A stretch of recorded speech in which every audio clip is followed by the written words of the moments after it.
Assalamualaikum warahmatullahi wabarakatuh.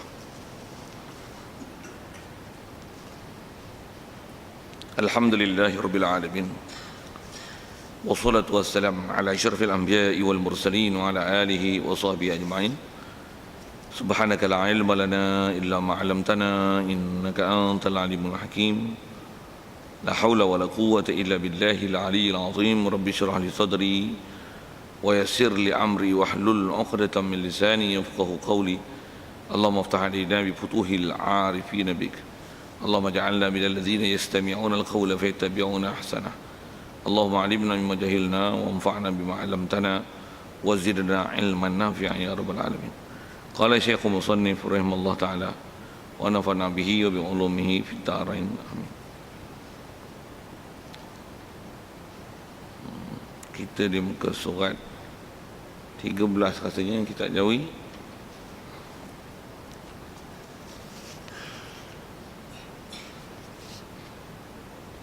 Betul.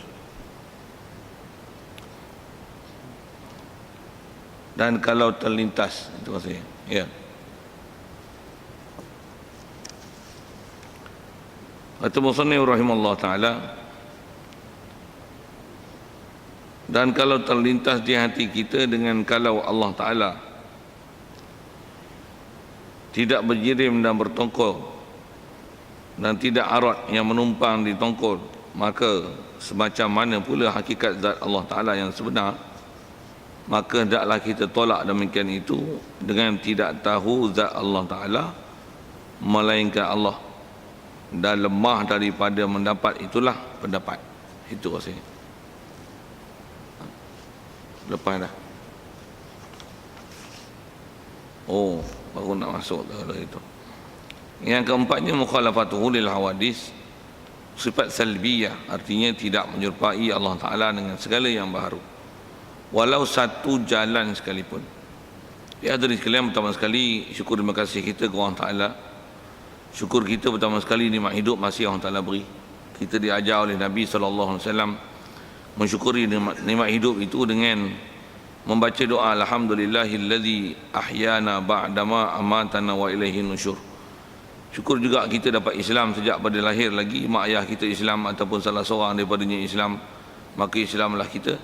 Lebih-lebih lagi syukur kita pada Allah Ta'ala yang Allah Ta'ala jadikan kita boleh datang ke masjid, ke surau, dan boleh berada ke majlis, di majlis ilmu. Dengan itu dapat kita belajar, faham ajaran Nabi kita Muhammad sallallahu alaihi wasallam, yang kita pula dapat membenarkannya, mengakuinya, mengiktirafnya, mengimaninya, dan boleh pula sampai pada tahap taat pada perintah dia, meninggalkan larangannya. Syukur banyak-banyak dapat nikmat hidup dengan keadaan Islam dan boleh membenarkan di hati apa yang dibawanya itulah dikatakan iman, dan boleh taat patuh pada perintahnya itulah dikatakan taqwa. Syukur banyak-banyak kita kepada Allah Ta'ala segala nikmat besar yang Allah Ta'ala anugerah atas muka bumi ini, yang tak semua orang dapat, itu Allah Ta'ala beri pada kita. Syukur juga kesihatan dan kelapangan masa diberi. Juga syukur kita diberikan keupayaan pagi ini untuk boleh hadir ke masjid untuk solat subuh berjemaah, dan insya-Allah kita manfaatkan pertemuan pagi ini meneruskan bacaan kitab kita daripada kitab Fatih Faridah ni, insya-Allah. Dan kita dalam masjid ada peluang mendapatkan iktikaf. Kalau tak niat lagi, main niat sama-sama. Lepas niatnya saja aku iktikaf dalam masjid ni kerana Allah Ta'ala. Kata musannif rahimahullah ta'ala, keempat mukhalafatuhu lil hawadis. Hadirin sekalian, apa yang kita nak sambung ni kalau dengan tertib angka 4. Yang keempat, nama sifat yang kita nak belajar di atas apa yang telah ulama kita rangkumkan daripada semua pahaman yang diambil daripada Quran hadis. Ada satu format yang kita nak kena faham dalam bab ketuhanan ni, yang namanya, istilahnya mukhalafatuhu lil hawadis. Kalau ikut hadirin sekalian apa yang telah dibahas oleh ulama, yang ni ialah antara bab yang paling besar yang kita mesti faham elok-elok, yang itulah kita boleh membezakan antara Allah dan yang lain daripada Allah Ta'ala. Kerana ada pun belajar tentang kita bicara wujud, qidam, baqa, itu adalah memang prinsip asas dalam bab ketuhanan.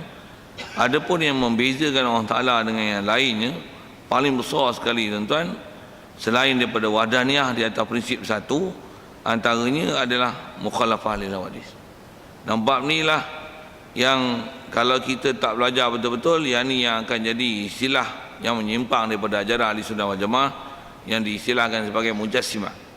Mujassimah maksudnya mengintikadkan golongan ataupun kelompok, ataupun dia adalah satu ideologi, pahaman dalam bab ketuhanan yang mengintikadkan Allah mempunyai istilah jisim yang kita jumpa istilah dia nanti insya-Allah, yang mengitikadkan Allah Ta'ala istilahnya berjuzuk, beranggota, bertubuh badan. Memahamkan begitu istilahnya atau apa yang telah bahas ulama diistilahkan sebagai tajsim, menjisimkan Allah Ta'ala. Ini mengitikadkan Allah Ta'ala berjisim adalah macam mana pahaman-pahaman yang keluar daripada Islam. Bahkan kalau didakwa diri di Islam sekalipun salah. Yang ni yang kita akan tengok nanti insya-Allah. Jadi pahaman mengitikadkan Allah Ta'ala berjisim ni hadirin sekalian adalah kalau atas apa dibahas ulama ialah antara pahaman akidah yang mula-mula sekali berlaku sejak pada zaman Nabi Adam, yang tersasar daripada ajaran Islam.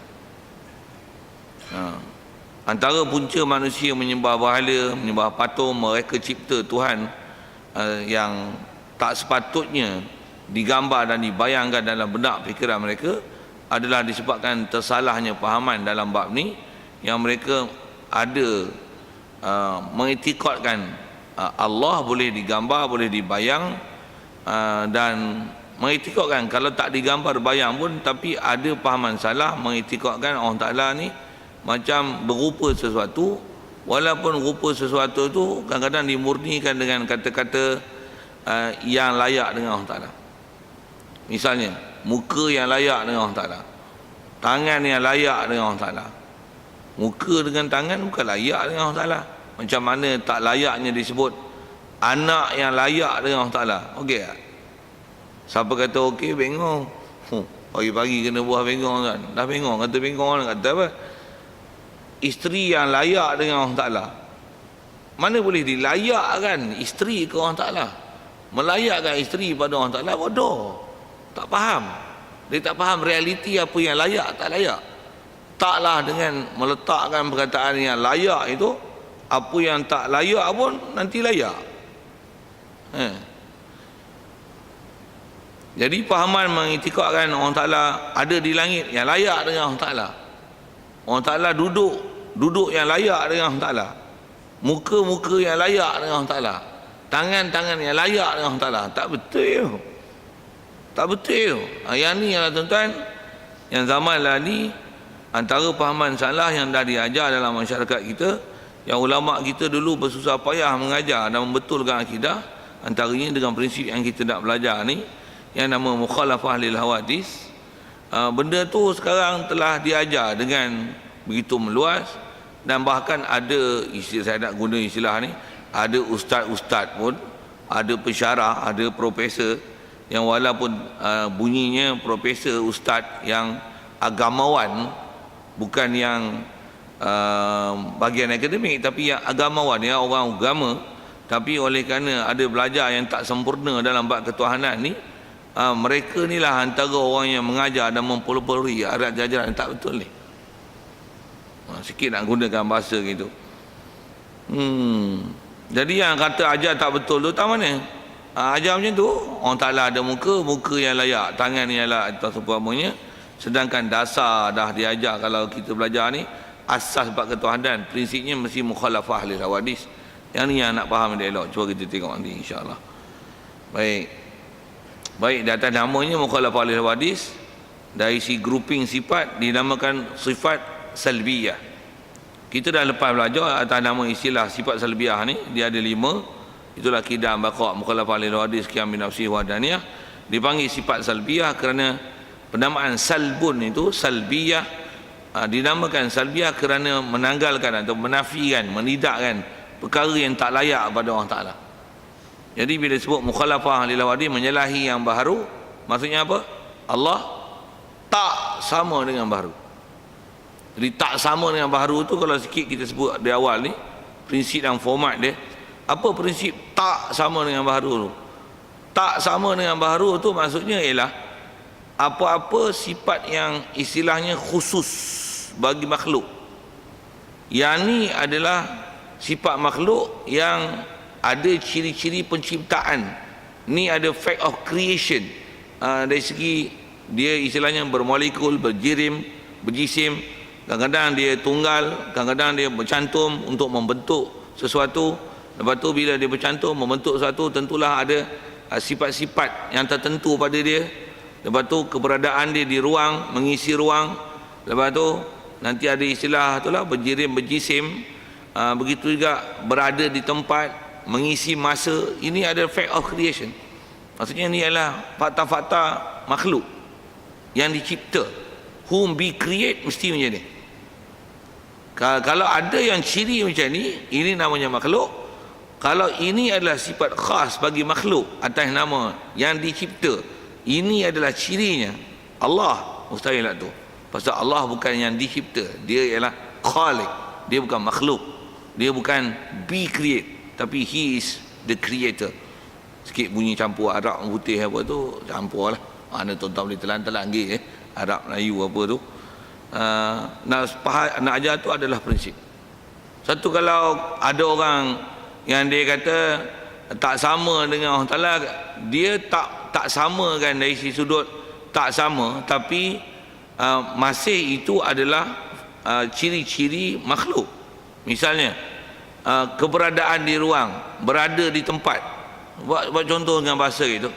Keberadaan di ruang, berada di tempat, dilalui oleh masa. Ini makhluk. Masa berkaitan dengan masalah peredaran bumi, perjalanan bumi, matahari, bulan, begitu juga apa tu, Allah sering ada situ. Burus-burus bintang-bintang yang ada, itu menyebabkan istilahnya masa. Sebelum terciptanya semua planet-planet apa semua ni, matahari dan sebagainya, mana ada masa?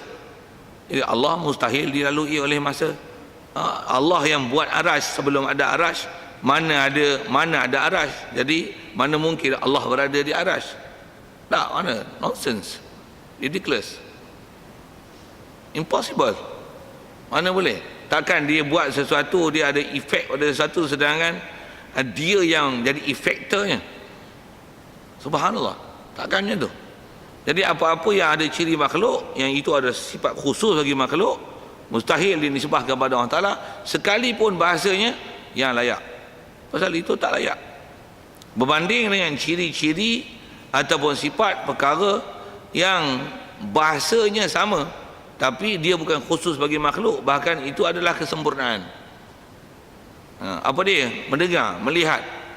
Misalnya, ada, kita ada, Allah ada. Tapi realiti ada memang lain. Dan ada adalah ciri kesempurnaan. Takkan nak kata kita ada, Tuhan tak ada, tak betul. Ada memang ada, Allah melihat, kita melihat. Tapi mestilah melihat Allah Ta'ala, melihat sebagai Tuhan, kita melihat dengan menggunakan organ, menggunakan alat dan perkakas.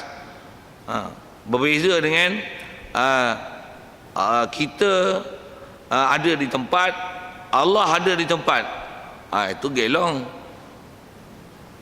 Nak rasakan tu tentu kalau agak tak faham, tu yang kena ambil pendetilan. Nanti macam mana pun saya saja nak layangkan, nak tunjuk, nak ceritakan bahawasanya yang dikatakan format untuk faham mukhalafah lil hawadis, yang menyalahi baharu tu, kita kena faham apa yang diistilahkan hawadis, yang asalnya hari tu pun kita dah jumpa istilah tu, yang terjemahnya menyalahi baharu. Baharu tu apa dia? Baharu ni adalah setiap benda ada, yang benda maujud, yang qablahu adamun, sebelum dia tak ada. Benda baharu ni maksudnya sesuatu benda ada yang didahului oleh tiada. Itu istilahnya baharu. Arash baharu. Maksudnya apa? Dia sebelum ada dia tak ada, baharu.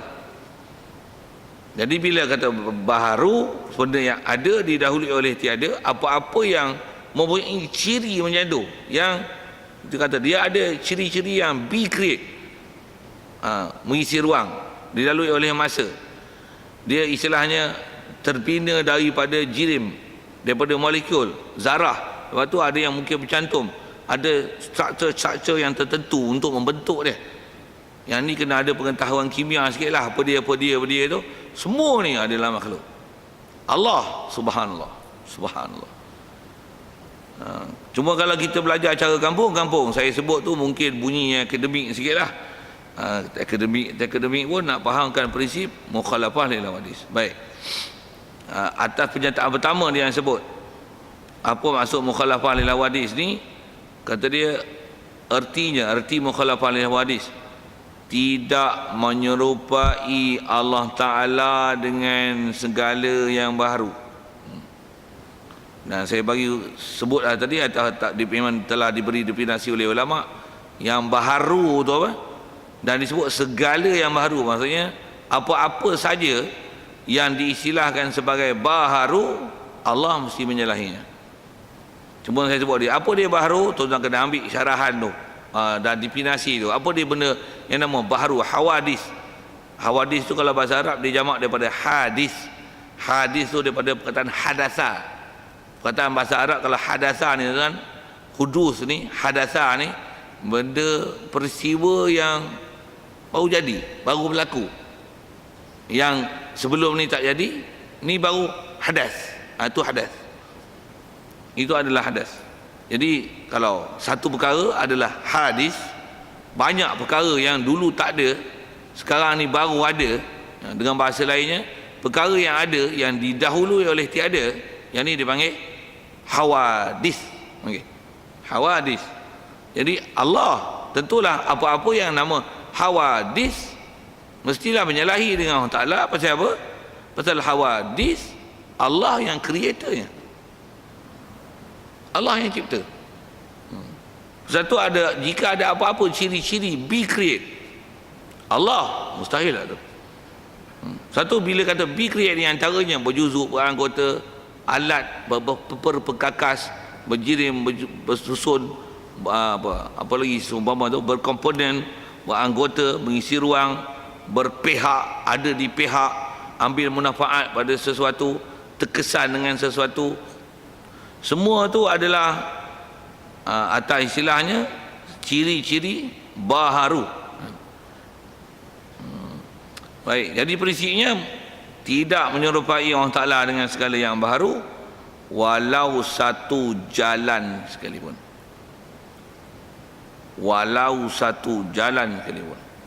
Maksudnya even walaupun hanya satu perkara.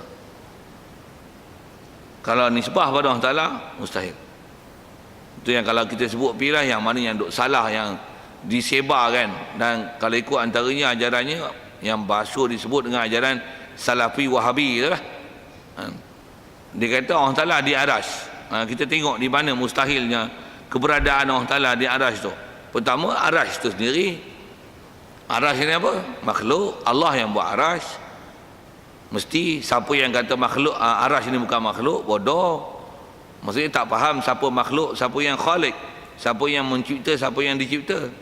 Bila Allah Ta'ala buat aras, okay, kita nak sebut dengan pendakluan akal ni, munasabah lah. Pasal kita diajar bab akidah, ada istilah pendakluan akal di situ. Dan yang nak sebut, nak fahamkan antara dengan mukhalafah lil hawadis.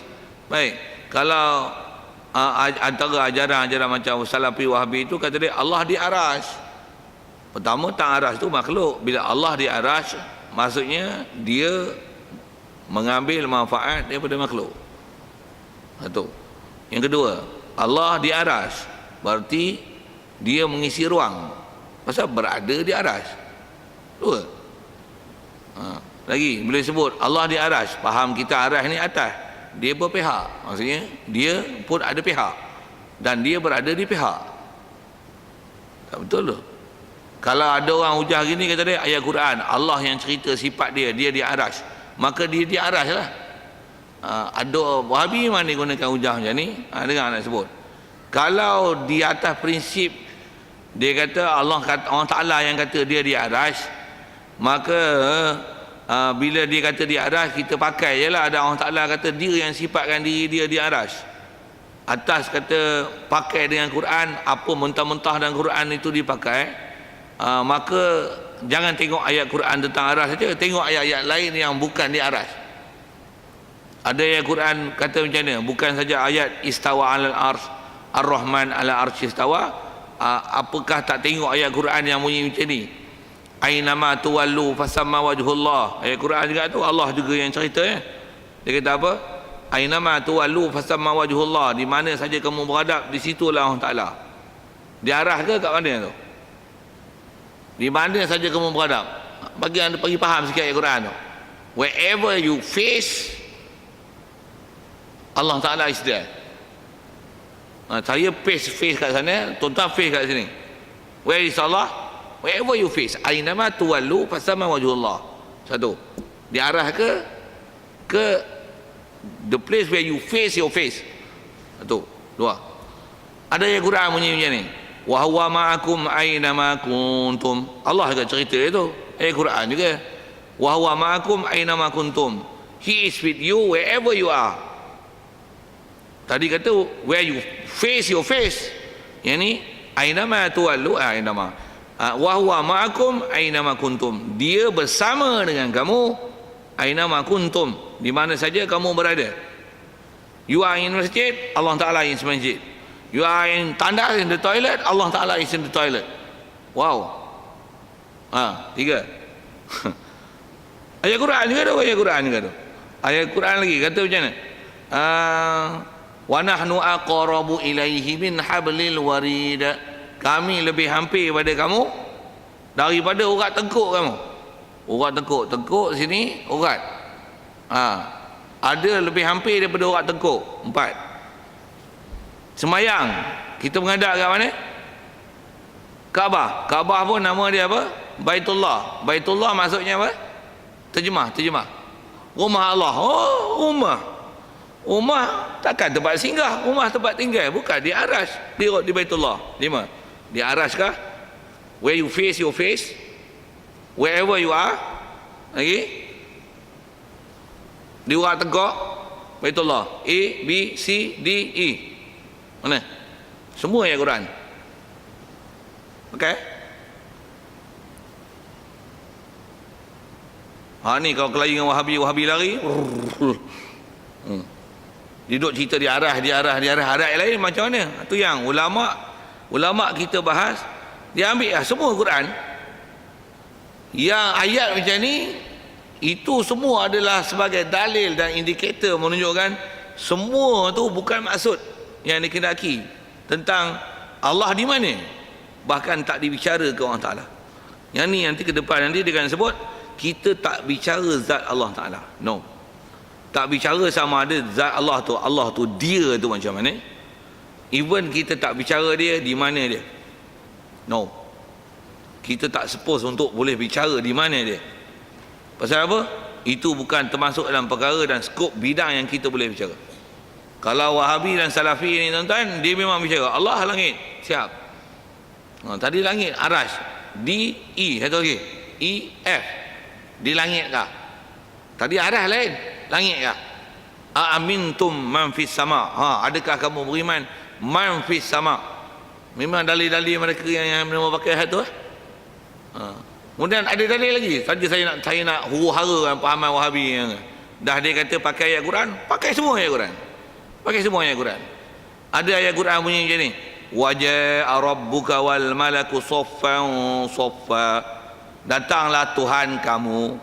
Ambil perkataan datang ya. Apa makna datang? Datang ni kalau takrif bahasa Arab dia ialah intiqalun min makanin ila makanin. Dia ialah berubah daripada satu tempat ke satu tempat. Oh, kalau gitu dia tak setempat lah. Sat di arash, sat di bumi, sat di langit. Gunakan semua ayat Quran tu, hurai datang lah. Ada pula hadis bunyi macam ni, yanzilu rabbuna fi thuluthul lail. Tuhan kita turun pada 2/3 malam. Turun, apa maksudnya turun? Turun daripada atas ke bawah. Oh, kalau itu turun daripada atas ke bawah, yang mana yang tempat dia? Pasal cerita pun turun atas ke bawah. Tak ada hadis ayat Quran yang sebut bawah ke atas, tak ada. Oh tu dia kalau atas turun bawah, dia sebenarnya duduk di atas ke duduk di bawah? Ya. Di bawah. Di bawah lah. Bawah ada rumah dia, Baitullah. bagi pula otak pening. Dah nak pakai dengan ayat Quran, pakai semua. Pakai. Untuk mana betul? Kan gila babi dia buatnya. Ayat Quran nak bagi hidayat, mana hidayat? Yang ni yang ulama kita dulu tak benar kan, orang-orang awam bahas ayat Quran. Pasal ayat Quran dia bukan macam baca komik, baca majalah, baca-baca faham tu kan. Pasal dia ada disiplin nasikh, mansukh, am, mutlak, muqayyad, macam-macam kan. Satu ulama ajar kita dengan format, kau tak kerti Quran, tak kerti hadis, tak kerti bahasa Arab, ambil prinsipnya mukhalafah dalam hadis, faham elok walaupun tak kerti Quran. Kalau nak terjun pergi Quran pun alat dah ada, perkakas dah ada, format dah ada, tengok aja mesti buat prinsip macam ni. Tak mesti bukan makna macam ni. Pasal dah belajar bukan dia mesti mukhalafah lil hadis, tak serupa dengan baharu. Okey, siap, selamat. Jadi format tak pernah belajar. Tu akidah betul-betul macam mana yang dah dikalkulasikan, dah dirumuskan daripada Quran hadis, tak pernah ambil, tiba-tiba terjun ambil ilmu tafsir. Hak tu yang kacau tu. Macam mana pun saya nak sebut ialah prinsip yang dia kata apa-apa saja yang menyerupai Allah Ta'ala dengan yang baharu, walaupun satu jalan, walau satu jalan sekalipun, mustahil. Perkara yang nama baharu itu dinisbah ke Allah Ta'ala. Itu kalau sekali lalu sebut apa yang nama baharu, baharu itu adalah istilahnya berjirim, berjisim. Kita akan jumpa nanti insya-Allah. Berjauhar ataupun di pinggir arad, ada sifat yang boleh berubah-ubah. Lepas tu berada di tempat, mengisi ruang, dilalui oleh masa, berjuzuk, beranggota, mengambil manfaat daripada sesuatu, terkesan daripada sesuatu. Itu antara ciri-ciri makhluk yang memang dibahas oleh ulama, murnian daripada Allah Ta'ala. Begitu juga nanti ada pahaman-pahaman terbayang, tergambar, terupa, semua tu adalah hendaklah dibersihkan daripada Allah Ta'ala. Diajar pada kita menyebut subhanallah untuk menafikan perkara yang tak layak pada Allah Ta'ala begitu. Subhanallah tu maksudnya maha suci Allah, maksudnya kita bersihkan, murnikan, tak layak perkara itu pada Allah Ta'ala. Subhanallah. Di aras subhanallah, di langit subhanallah, bersama kita subhanallah. Cuma bersama tu maksud dia macam mana? Mesti ada maksud. Di arah tu maksud macam mana? Mesti ada maksud, tapi bukan dengan makna mentah-mentah macam mana kaedah yang disebut oleh Salafi Wahabi itu. Baik, alasan diberi kenapa tidak menyerupai Allah Ta'ala dengan baharu. Kerana yang baharu bertongkol, bertempat, dan zat Allah Ta'ala tidak bertongkol, tak ada bertempat. Cuma ejaan tongkol tuan-tuan, kalau kita eja betul tongkol kan. Cuma bahasa pengarang kitab kita ni dia orang Fatani. Fatani bukan sungai petani, dia Fatani. Fatani ni bahasa dia sebut nanti di pronunciation dia macam ni. Kerana yang baharu tu bertokor. Dia punya sebutan itu. Bertokor ni maksudnya benda yang istilahnya apa nak sebut berjaga, benda berketui. Tongkor tu ketui ya. Bertokor ni benda berketui, objek, bahasa moden, benda objek, benda berobjek. Allah Ta'ala ni kalau kata dia ni baharu, dia macam objek tu bahasa botani dia. Kalau baharu, benda baharu ni istilahnya bertokor. Tu bunyi botani lah. Tuan-tuan tak faham tokor tu, faham objek. Dia seolah-olah macam satu objek yang bertempat. Okay. Jadi kalau kata dia aras, dia istilahnya objek yang bertempat. Siap.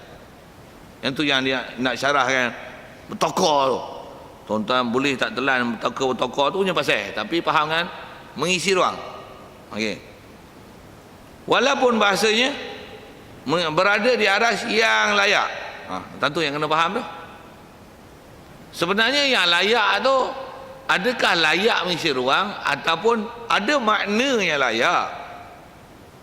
Yang tu tuan-tuan ulama kita dah murnikan tu. Dia sebenarnya ada makna yang layak, bukan berada yang layak. Allah Ta'ala ada muka yang layak ke ada makna muka yang layak?